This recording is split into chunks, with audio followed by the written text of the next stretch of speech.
안녕하십니까. 비행을 다니며 느낀 여러 다양한 문화에 대한 스몰 토크를 통해 저와 여러분의 시야를 넓혀 평화와 공존을 추구하는 유니크 컬처 버라이어티 채널 캡틴 카이로입니다. 오늘은 지하철과 편의점에 대해서 약간 평범한 제목 같죠? 네, 그냥 지하철과 편의점에 대한 얘기는 아니고요. 지금 시작해 보겠습니다. 우리 주변에 친숙한 브랜드에 대한 이야기인데요. 맨 처음에 이 브랜드들이 시작했을 때 어떤 스토리들을 갖고 있는지 한번 알아보겠습니다. 먼저 지하철을 나라별로 뭐라고 할까요? 일단 런던을 가보니까 언더그라운드라고 하더군요. 파리에는 메트로라고 되어 있고요. 그 다음에 뮌헨에는 뮤니키나 뮌셴이라고 하죠. 근데 S반, U반, 그래서 우리가 아우토반 할 때 반이 이제 길이란 뜻이니까. 뉴욕에 가니까 서브웨이라고 되어 있습니다. 그리고 재밌는 게 방콕에는 그 지상철이 먼저 생겼는데요. 그 지상철 이름이 우리에게도 친숙한 방콕 트레인 트랜스포테이션 시스템인가? BTS.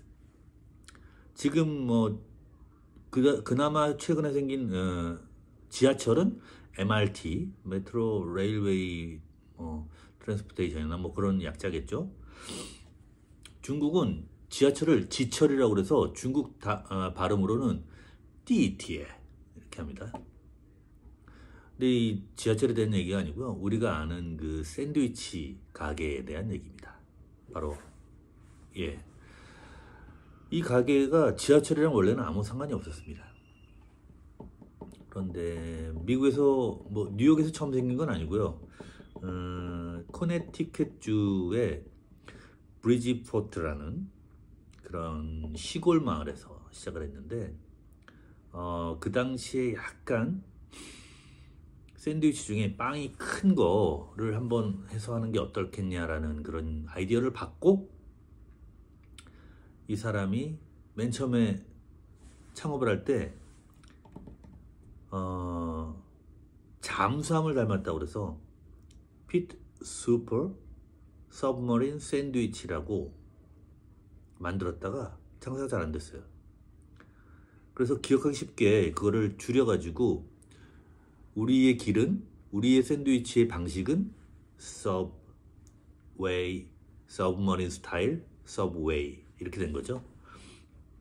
그러면서 이왕 서브웨이를 진 김에 매장에도 지하철 노선도나 이런 것도 지하철 모양의 이런 인테리어도 하고, 나중에 메뉴에도 그 뉴욕에 있는 지점인지 BLT, 보통 우리가 베이컨, 상추, 토마토, 베이컨, 레디스, 토마토를 BLT라고 하죠. 대신에 BMT라고 메뉴에다가 브루클린 맨하탄 트랜지시라는 걸 장난스럽게 넣기도 하고, 지하철 컨셉을 약간 밀어버린 거죠. 왜냐면 사람들한테 기억하기 쉽게 되라고. 그래서 이제 맛도 있었겠고 신선한 그런 야채들이나 이런 그 아이디어도 좋았겠지만, 약간 그 이름이 기억하기 쉬워서 장명 때문에도 많이 인기를 끌어. 지금은 현재 전 세계적으로 맥도날드보다도 더 잘 되고 있다는 얘기도 있을 정도로, 사실은 이거는 맥도날드가 잘 안 되고 있는 거라고, 상대적으로 그렇게 생각해도 되겠습니다. 자, 저도 그렇게 좋아하진 않습니다. 왜냐면 가면은 빵 중에 고르세요, 야채 고르세요, 소스 고르세요. 너무 이 선택에 옵션이 많은 게 이게 스트레스로 와가지고 그렇게 자주 가진 않는데, 그래도 한번 가면은 그냥 단순하게 이거 다 넣어주세요. 그리고 빵은 부드러운 걸로 고르고, 소스 중에는 이름 아는 거 다우전 아일랜드처럼 우리가 알만한 거, 그런 거 이제 고르고 그렇게 하면은 되긴 되니까요. 그래서 이 승승장구하는 서브웨이의 탄생은 그랬고요. 두 번째, 편의점의 대명사 중에 하나인 세븐일레븐, 그게 무슨 뜻일까요? 맨 처음에 저는 우리 가방 중에 옛날에 보면, 어렸을 때 보면 37이라는 브랜드가 있었어요. 지금의 샘소나이트하고 옛날에는 한국에서는 7, 80년대에는 경쟁 구도였어요. 근데 이제 트리플 세븐이라는 뜻인데, 그러면 세븐이 3개라는 뜻이잖아요. 그럼 세븐일레븐은 11이 7개라는 뜻인가? 저는 혼자서 그렇게 생각도 해봤고, 뭐지? 그러고서 이제 찾아봤더니, 이게 그 당시에, 이것도 뭐 뉴욕에서 시작한 건 아닌데, 텍사스, 달라스 지역에서 시작한 건데, 아이스크림 가게나 이런 차가운 걸 파는 가게를 시작하면서 소매점을 그 당시로는 파격적으로 아침 7시부터 밤 11시까지 엄청 길게 영업시간 내에서 인기를 끌었던 집이었습니다. 지금도 뭐 유럽이나 미국이나 아니면 뭐 대양 뉴질랜드 이런 데 가도 보통 옷가게나 상점 뭐 이런 데 다 보면은 아주 저녁 때 하는 식당들 말고는 4, 5시면 다 문 닫잖아요. 그리고 그 사람들이 다 집에 가서 가족과 함께 저녁에 있는 삶을 누리고 뭐 이럴 테니까. 근데 그게 뭐 그 당시로는 경쟁력이 엄청났겠죠. 그래서 지금 세계 최고의 뭐 브랜드 중에 하나가 됐고, 우리 주변에 다른 브랜드들도 한번 그럼 여담으로 둘러보겠습니다. 패션 쪽에서는 이름을 특이하게 지은 게 이제 예를 들면 유니클로. 무슨 뜻일까요? 유니크한 스타일의 로우 프라이스. 그래서 유니크 로우 그런 뜻입니다. 폴로 랄프 로렌 무슨 뜻일까요? 예, 이거는 뭐 폴로는 그 스포츠 게임이고요. 말 타고 이제 그 공을 치면서 하는, 랄프 로렌은 사람 이름이죠. 근데 한 가지 또 재밌는 사실은 이게 영국에서 원조인 그런 스포츠가, 영국에서 나온 스포츠가 아니고요. 페르시아가 원조입니다. 그래서 페르시아에서 당나라를 거쳐서 신라시대 때 우리나라에 전파가 돼서 화랑들이 이 스포츠를 동시대에 즐겼다는 얘기가 있습니다. 어쩌면 영국보다 먼저 했을 수도 있죠.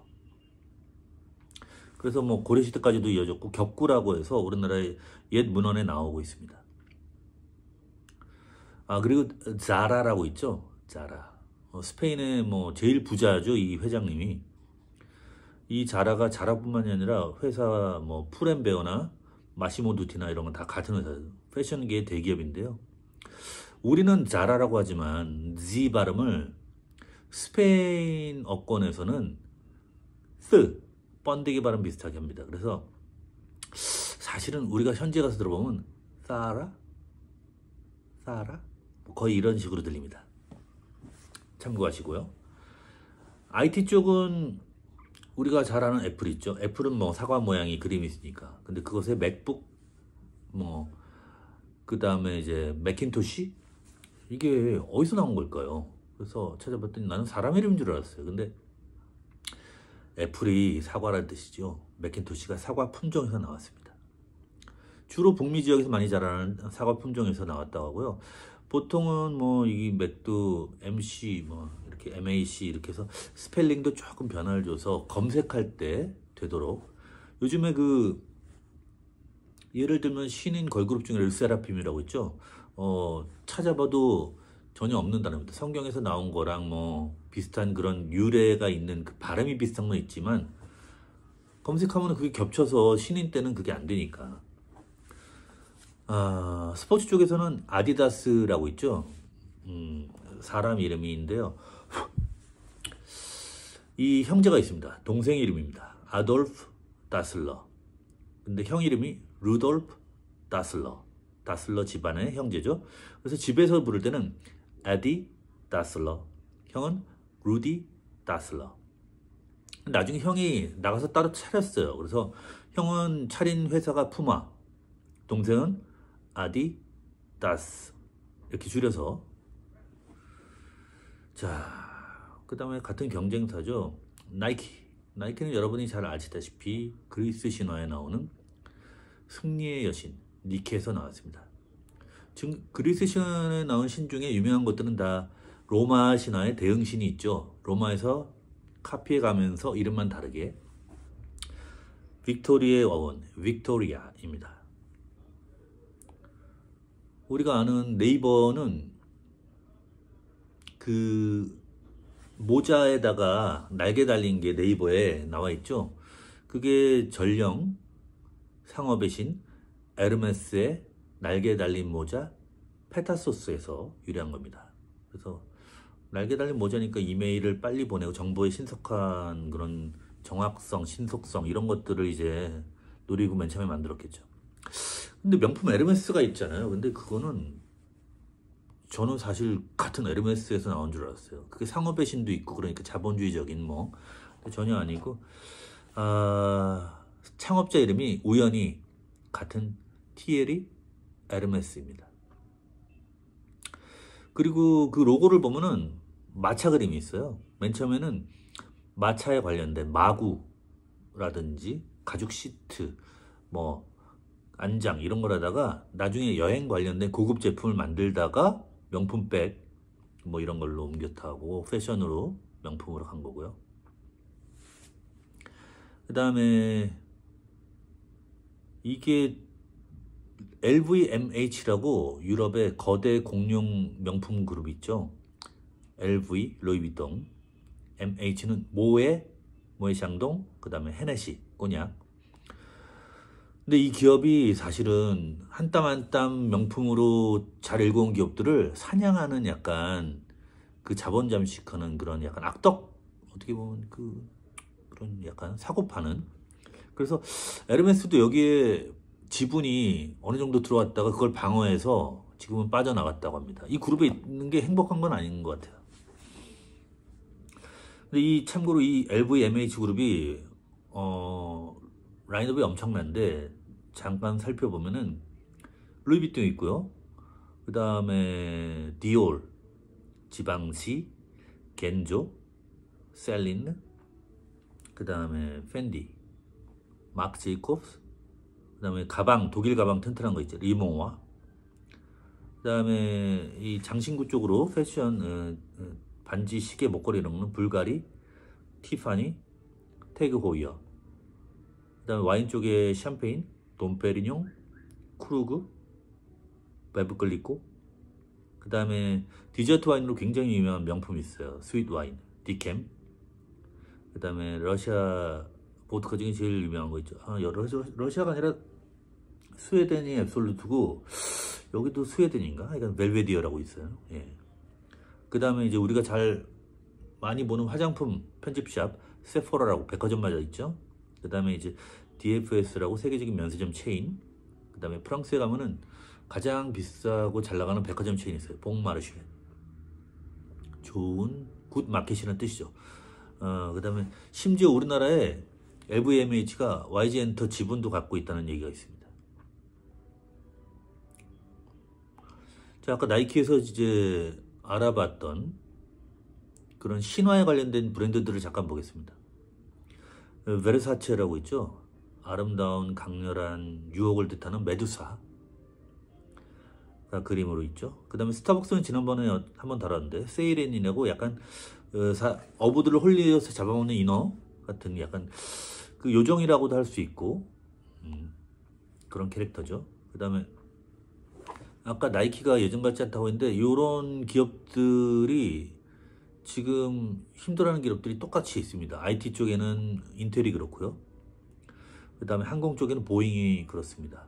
근데 세 기업이 평행이론인 게 그 잘못된 돈만 쫓는 경영진으로 교체를 한 다음에 혁신을 멀리하고 추락하고 있는 거예요.